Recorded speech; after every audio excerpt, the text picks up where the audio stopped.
चरणम शरणम गच्छामि। मैं राधा रमन त्रिपाठी आज 28 जून 2025 को आपके सामने बैठा हूँ। पृथ्वीबाई पर कुछ चर्चा करूँगा, कुछ विशेष चर्चा, लेकिन उसके पहले 3 परमनाथ।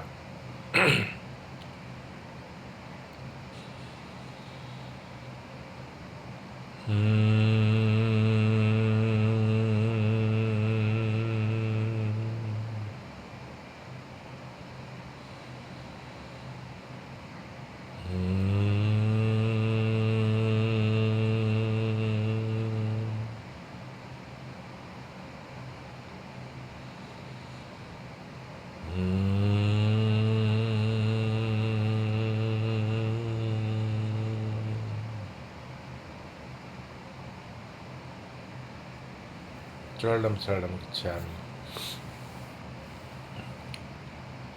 2 दिनों के बाद आपके सामने बैठा हूँ और यहाँ पिछले 2 दिनों में यहाँ मुंबई में गणपति की स्थापना होती है। आज विसर्जन भी हुआ, जो 1 दिन का रखते हैं घर में स्थापना, तो उसकी वजह से काफ़ी यहाँ हलचल रहती है। ढोल नगाड़े पटाखे इत्यादि सब होते रहते हैं। बहुत अच्छा मनाते हैं लोग उत्सव, अच्छी बात है। कल मैं भी कहीं गया था, कहीं नहीं मतलब अपने खास रिश्तेदार के यहाँ, इतने खास जहाँ निमंत्रण की भी ज़रूरत नहीं होती, तो वहाँ अनेक लोग आए हुए थे। उसमें एक थे बुज़ुर्ग जैसे, और विद्वान भी हैं और ज्योतिष का भी ज्ञान रखते हैं।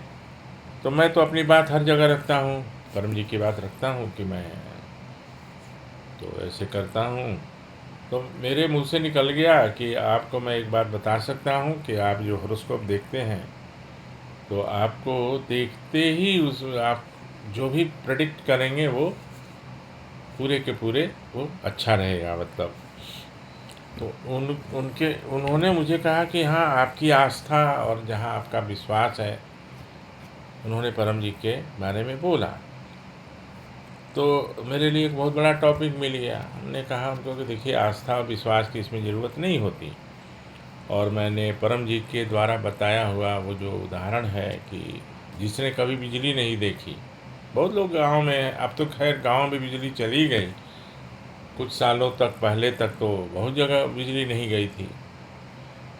तो वो उस व्यक्ति को अगर कहा जाए कि आप प्रदक्षिणा करो, नमस्कार करो बिजली के स्विच को और उसके बाद ऑन करो, प्रेस करो, तो बिजली जलेगी। और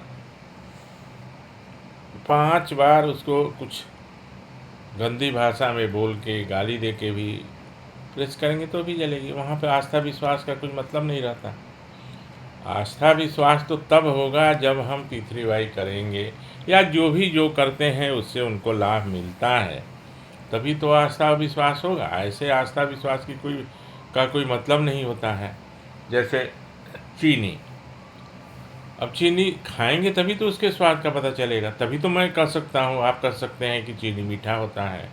उसके लिए डिस्कशन करने से, उसका फैक्ट्री कहाँ है, कहाँ से गन्ना आया, कहाँ से क्या हुआ, कितने लोग काम करते हैं, कि किस जाति के इंजीनियर हैं, पूरब की तरफ कितने दरवाजे हैं इत्यादि, उसका कोई मतलब नहीं है। वह चीनी खाइए तुरंत पता चल जाएगा। उसी तरह पृथ्वीबाई करने से, क्योंकि वो जिस पद्धति में है, बहुत लोगों को अच्छा भी नहीं लगता ना कि कोई बहुत आसानी वाली चीज़ मिल जाए, कोई बता दे। है, मैंने अपनी बात रखी, उन्होंने अपनी बात रखी, और फिर मैंने बाद में उनको बताया कि मैं, खासकर मैं और हमारे जो कुछ जिनको मैंने बताया, उनको ना तो आस्था विश्वास की ज़रूरत है और न ही उनको भाग्य भरोसे जीने की ज़रूरत है। जो पृथ्वीबाई करते हैं उनको भाग्य भरोसे जीने की ज़रूरत नहीं है। मैंने उनको बताया कि मैं जब परम जी से नहीं मिला था, उसके पहले मैंने वो सारी क्रियाएं की। 500 से ज़्यादा हमने हॉरोस्कोप बनाए, पढ़ाई की, उस समय ज्योतिष की, ये अंगूठी, वो रत्न, क्योंकि पत्नी हमारी बहुत बीमार रहती थी और उसकी वजह से, और उस समय कंप्यूटर से नहीं बनता था हॉरोस्कोप, जो जन्म कुंडली होती थी, तो बहुत किताब से एक एक कैलकुलेशन करके बहुत समय लगता था, 1-1.5 घंटा लगता था एक हॉरोस्कोप बनाने में। और तो मैंने बहुत सारी कुंडलियाँ बनाई। फिर परम जी मिले, परम जी ने कहा कि आपको ये सब करने की ज़रूरत नहीं है, मैं आपको जो बता रहा हूँ इससे बहुत ऊपर की चीज़ है, माने बहुत ऊपर की चीज़ है, और राहु केतु भी मेरी बात मानते हैं, तो मैं क्या करूँ। हंसते थे, बोले बिल्कुल परम जी। तो जब से उन्होंने मुझे बताया P3Y के बारे में, तब से राहु केतु शनि मंगल सब छूट गया और कोई उसका असर, कुप्रभाव भी नहीं पड़ा। तो ये एक मेरा उनसे थोड़ी चर्चा हुई, तो मैं अपनी बात रखता ही हूँ। आप लोग भी एक बार बताइए लोगों को कि P3Y करिए, ये ऊपर की विद्या है।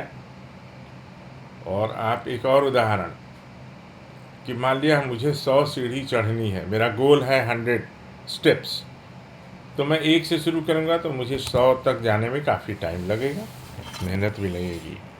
परम जी क्या करते हैं कि हम लोगों को 90 स्टेप्स से ही शुरू करवाते हैं, तो आपको सिर्फ 10 ही स्टेप चलना है और आप गोल माने लक्ष्य को प्राप्त कर जाएंगे, लक्ष्य को पा जाएंगे।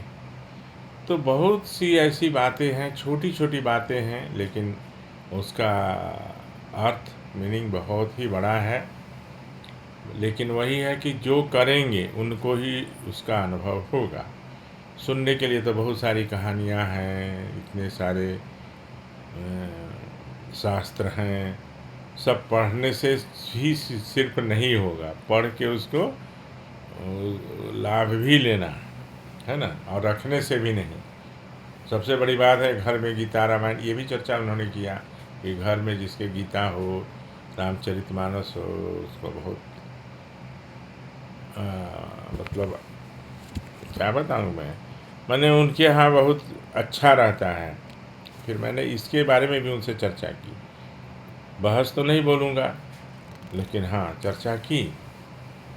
ठीक है रामचरितमानस, लेकिन उसको पढ़ना चाहिए ना, वो रखने के लिए थोड़ी है, रखने से क्या होगा, पढ़ के उससे कुछ सीखें हम लोग, तब कुछ बात है। खैर P3Y में ज़्यादा कुछ सीखने की ज़रूरत नहीं है।